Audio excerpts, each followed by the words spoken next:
The government has warned that people with British passports could be blocked from entering the EU in the event of a no deal. The warning was part of 28 new papers published on preparing for a no-deal scenario with advice on travelling to Europe. If there is no deal, many of the agreements within the EU will cease to apply for Britain, which means UK citizens will need passports less than 10 years old and with 3 months validity left when they enter the EU. It also potentially means that UK driving licenses would cease to be valid in the EU, so drivers wanting to use a vehicle in the EU will have to get an International Driver Permit (IDP). The same will apply to EU citizens wanting to visit Britain. According to the Schengen Border Code, third country passports must have been issued within the last 10 years on the date of arrival, and have at least 3 months validity remaining on the date of intended departure from the last country visited in the Schengen area. Because non-Schengen nationals can remain in the area for 90 days, passport checks may actually require at least 6 months validity on the date of arrival.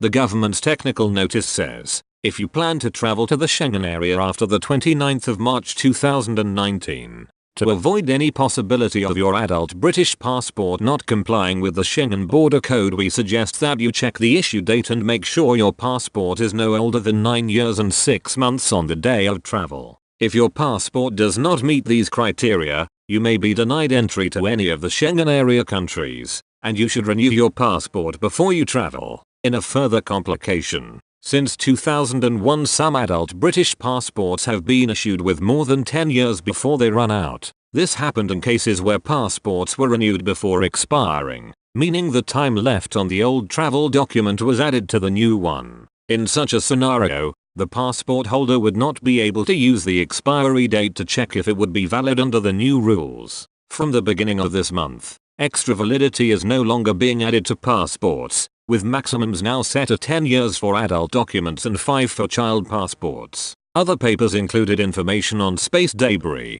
environmental controls, business dealings and civil law.